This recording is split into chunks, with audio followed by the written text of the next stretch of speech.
What's going on, guys? So today we're going to do a Reprolabels review. Kind of. Well, review and application thingy. Alright, so it is for, of course, the DX9 Rager, or my favorite little Grimlock. Now, they do get the sticker sheet. We did see me unmail this, sort of. It wasn't even box, unenveloped. I can't pick it up. It's on the thing. So you do get an entire sticker sheet that is actually to make him look like the G1 version. Now, mind you, the G1 toy version, which, of course, is what I have right here. So you do get almost all the stickers to replicate this look. Now, I'll tell you right now, I'm probably not going to use all of these. Some of them I don't really care for, like the little gold stickers to cover up the toes. I don't really care for that because the whole sides are still yellow. Now, you do get new stuff like for the chest, all these things like here. And, of course, you get Autobot logos, which are always important. You do have a choice, though, which is very interesting. You get the more G1 accurate kind of chest bit here for Dino mode, like this, or you have the big version there, which has the giant Autobot logo.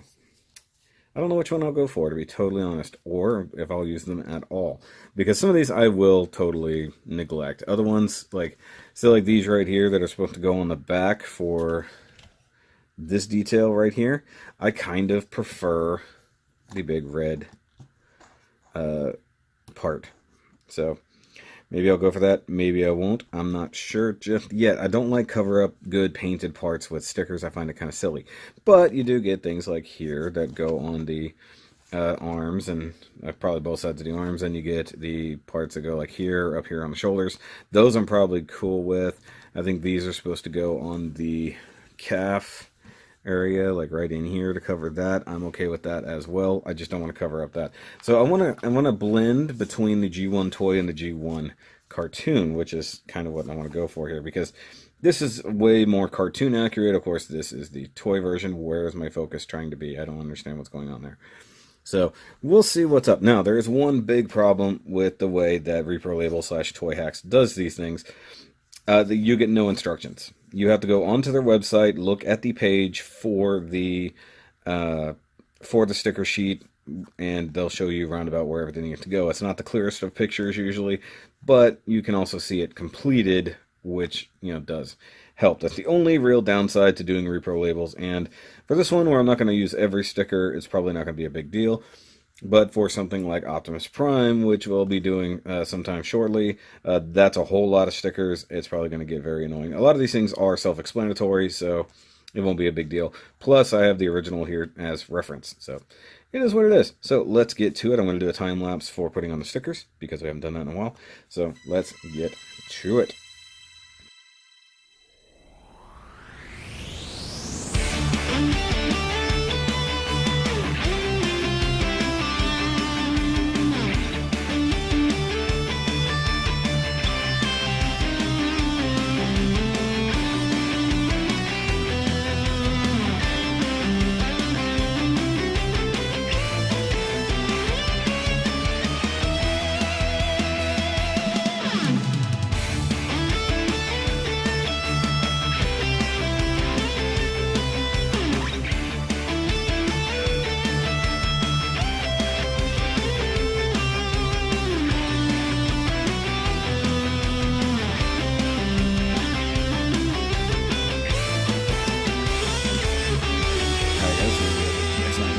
Done with the sticker sheet, and I didn't use all of them, as we'll see here, but I used the ones that I thought would help it out a little bit.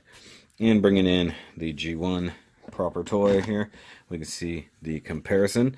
So shoulders, they want the blue dot and the diagonally thingy, the kind of reversed, I think, from how it was, but hey, it's an homage, dang it. And then you have the shoulders, or the biceps, kind of right there. The sticker here on the center of the chest is virtually identical. Same thing with the one right below it, although flipped, because, of course, it does flip. Now, one thing totally unnecessary, but on here, these silver bits on the thighs, those might stay or go. I'm not entirely certain which way I want to go with that. They're okay. They're not part of the G1 aesthetic, but it does actually give a little bit of color to the legs. The other thing is, down here, you added these parts here to the center of the calves, which does or calves, shins, whatever, which does replicate that very nicely, although it does make the legs look a bit stripier than they used to. And of course these parts here for the toes, which definitely replicate the toes there. I did that just for the heck of it to see if I would like it or not. If I can peel it off carefully, I might do that. This part, because it's not on a painted piece, if I feel like getting rid of it, I will. But overall, it's actually pretty good. I like the fact that you get the Autobot logo up here, along with a couple bits here to replicate that. So that's pretty cool. Even got the little springy bit there. I dig that. And it's out of the way enough that it's not a horrible, horrendous detail. And when you're looking at them like straight on like that, nothing is truly that bad. I think the only parts that I'm on the fence about are these. And you know, they're not terrible, but it does add kind of a stripy effect to the legs, which I'm not sure I dig. I actually might dig the gray, all in all, but it is what it is. I think in robot mode, you do see a lot more of the stickers, so it's kind of what it is. I do like the shoulder details. I'm okay with that. I like the chest details.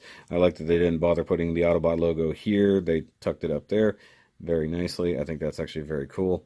I'm glad they resisted the idea to give him a red visor. They left him with a blue visor, so it's G1 cartoon accurate.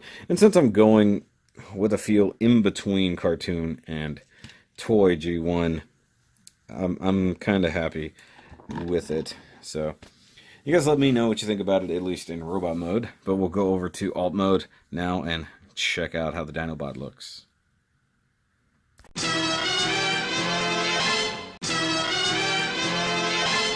And now in Dino mode, and compare the two Grimlocks. So you can see that they did replicate a lot of the stickers, of course. The only difference is that this guy's chest flips upside down, obviously. So you can see, got the same stuff here, same stuff here.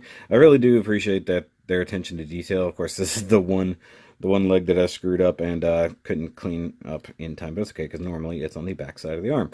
But you can see I skipped doing the chest pieces because, frankly, I don't like the look.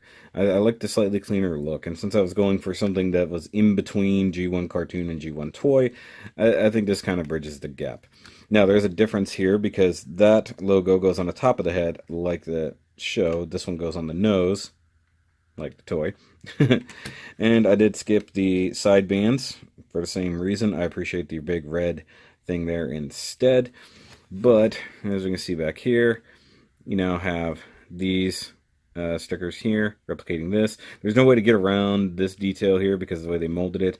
I did decide to go ahead and go with these here, though if I want to, I can only peel them off very carefully and reveal the silver underneath. But all in all, I can hear you get the stickers. Of course, his legs don't reverse on the G1, so it is what it is. And of course, like I said, I saved them. I didn't go with the Autobot one as well because, frankly, I don't believe that that's going to be a close enough match color-wise to make a difference. Now, part of me wants to get another Rager to keep as it comes from DX9, and then also do it up completely with these stickers to make it more G1 accurate.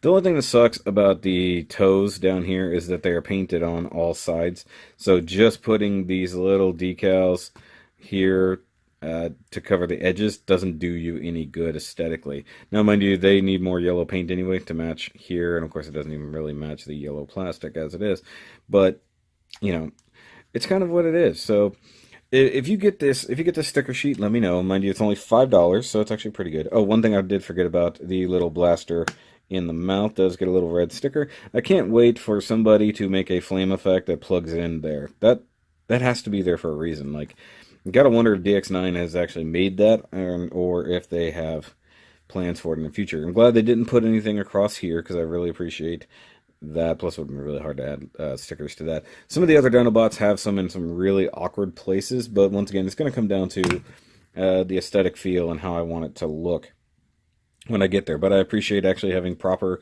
sized Autobot logos like there on the head and stuff like that. Though I like in the pictures online when they show off this, they have it backwards. they have the arms actually wrong in there because they actually have Tori's bending his knee, which means that it's actually reversed. So this is correct for Dino mode. But hey, it is what it is. But guys, if you like this video, if you're planning on getting this sticker sheet, let me know in the description down below, and also give a big old thumbs up. If you're new here, go ahead and hit that subscribe-ish button, and check out subscribe-ish t-shirts as well, along with all the other Shoky t-shirts right here on the screen. And if you want to hit up the Patreon and see things a little bit early, plus just give a little bit of money to help support the channel. One of you could buy a sticker sheet for me in a month with the $5 donation. Little things like that. We've got a few people now, so it's actually pretty good. But guys, that's going to be it for this DX9/Reprolabels review and application thing. So I'll catch you on the next one, because still got 5 other figures to go through. So from me and Grimlock, see you later, guys.